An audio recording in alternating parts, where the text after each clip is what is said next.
Hello friends, स्वागत आहे तुमचं माझ्या चॅनलवरती. फ्रेंड्स, तुम्हाला जर व्हिडिओ आवडला तर व्हिडिओला लाईक करा, चॅनलला सबस्क्राईब करा आणि बेल आयकॉन दाबायला विसरू नका. रागीट मनाचं गूढ प्रेम. सानिका. हो ना गं माझी वहिनी, देऊन टाक होकार आमच्या शौर्यदादासाठी. कविता लाडात येत म्हणाली. त्या दोघी सध्या कविताच्या खोलीत होत्या, पलंगावर बसलेल्या. थोडा वेळ गप्पा आणि थोडा वेळ कविता सानिकाला पटवण्याचा प्रयत्न करत होती.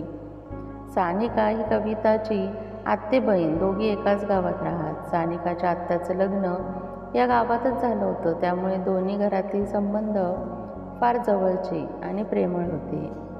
सानिका आणि शौर्य यांचं लहानपण एकत्र गेलं होतं. सगळं खेळ, भांडणं, अभ्यास, सण वार सगळं त्यांनी एकत्र अनुभवलं होतं. शौर्य तिच्यापेक्षा 3 वर्षांनी मोठा. तो दिसायला देखणा, अभ्यासात हुशार, पण स्वभावाने थोडा चिडका. त्या चिडका स्वभावामुळे सानिका त्याच्याकडे लग्नासाठी बघण्यास तयार नव्हती. कविता, किती वेळा सांगितलं ग तुला, त्या रागीट शौर्याचं नाव माझ्यासमोर घेत जाऊ नकोस, सानिका चिडून म्हणाली. अगं, माझं शौर्य दादा रागीट म्हणतेस? हो, तो थोडा चिडका आहे, पण तो तितकाच प्रेमळही आहे. एकदा त्याच्या प्रेमात आलीस ना की विसरशील त्याचा राग.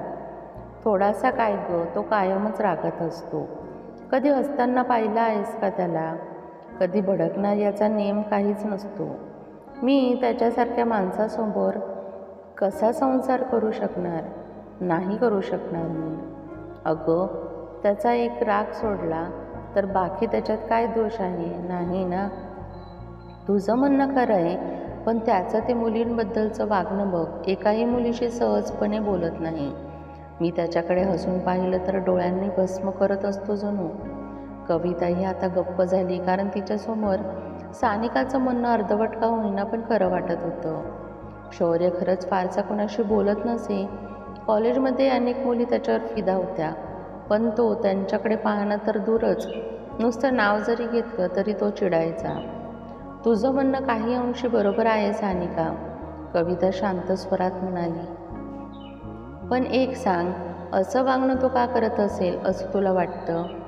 शौर्याच्या मनातील वेदना, त्याचं एक गुपित, त्याच्या वडिलांचं वागणं, एक जुना प्रसंग उलगडला जातो.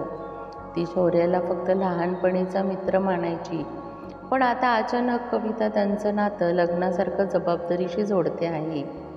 ती स्वतःच्या भावना, भविष्य आणि स्वप्न यावर विचार करत राहते. शौर्यसुद्धा सानिकावर लहानपणापासूनच प्रेम करत असतो, पण एक घटना त्याच्या मनात खोलवर जखम करून गेलेली असते, ज्यामुळेच तो स्त्रियांपासून स्वतःला दूर ठेवत होता. सानिकाचा अपघात होतो आणि शौर्य तिच्यासाठी झटतो. त्याचं प्रेम, काळजी आणि मनगटावर झळकणारा रागाचा मुखवटा काढून पडतो. कविता आणि शौर्याची आई म्हणजे सानिकाची सख्खी आत्या. सानिकाला समजावत असतात त्या तिला शौर्याच्या मनातलं खरं प्रेम दाखवतात.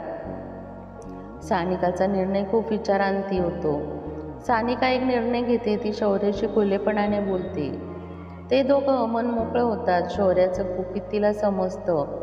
लहानपणी त्याने आई वडिलांकडून अपमानित होताना पाहिलं होतं आणि तो तेव्हाच ठरवलं होतं की कधी कोणत्याही स्त्रीला तो त्रास देणार नाही. एक नवीन सुरुवात होती.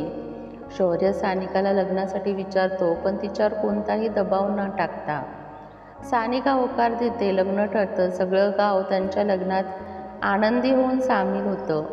लग्नाच्या पहिल्या रात्री सानिका शौर्याला म्हणते, तुझा राग इतका गोड आहे की त्यात मला आता प्रेमच दिसतं. शौर्य हसतो. आयुष्यात पहिल्यांदा सानिका पाहते तो मुक्तपणे हसताना. कधी कधी आपण लोकांचा राग, शांतपणा किंवा अंतर ठेवून पाहणं त्यांचा मूलभूत स्वभाव ठरवतो, पण त्यामागे असतो एक अनुभव, एक जखम, आणि जेव्हा प्रेम त्या जखमेवर मलम बनून येते तेव्हा मनगटावरचा मुखवटा अलगद गळतो. शौर्य आणि सानिकाचं लग्न अत्यंत साधेपणात पण प्रेमळ वातावरणात पार पडलं.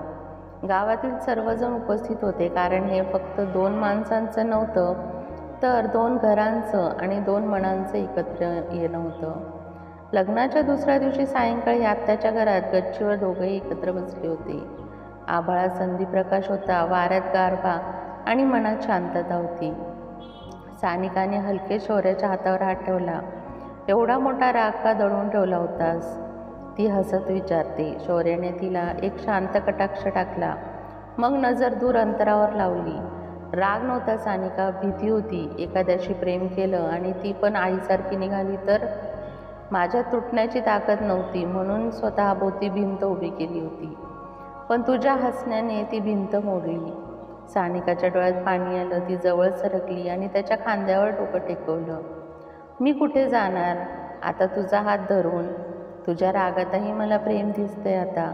शौर्य पहिल्यांदा हलकेसे हसला. सानिकाला त्याचं हसणं पाहून आठवलं कविता म्हणालेली, तो हसला तर पाऊससुद्धा थांबेल. थोडा राग राखून ठेवतो. शौर्य खट्याळपणे म्हणाला, तुझ्या लाडासाठी उपयोगी पडेल. ती हसली आणि म्हणाली, तुझ्या रागासाठी मी लाडांची शिडी बनते. त्या संध्याकाळी गच्चीवर शांततेत बसलेली ती दोघं आयुष्याच्या नव्या प्रवासाला सुरुवात करत होते. भूतकाळाच्या जखमांवर प्रेमाचं मलम लावून एकमेकांना समजावून घेत नव्याने उभं राहत होते. कधी कधी एखाद्याच्या चिडचिडीत स्वभावाच्या आड लपलेलं असतं एक भिंतीचं, जखमांचं आणि असुरक्षिततेचं जग. त्या जगात प्रेमाने प्रवेश केल्यावर रागही हळूवार होतो आणि ताठपणा माघारी वळतो. खरं प्रेम हे स्वीकारणं असतं रागासगट, जखमांसगट पूर्णपणे. फ्रेंड्स, तुम्हाला हा व्हिडिओ कसा वाटला हे कमेंट बॉक्समध्ये नक्की सांगा. तुम्हाला जर व्हिडिओ आवडला असेल तर व्हिडिओला लाईक करा, चॅनलला सबस्क्राईब करा आणि बेल आयकॉन दाबायला विसरू नका, जेणेकरून अशीच नवनवीन माहिती सर्वात आधी तुमच्यापर्यंत पोहोचेल. व्हिडिओ बघितल्याबद्दल धन्यवाद.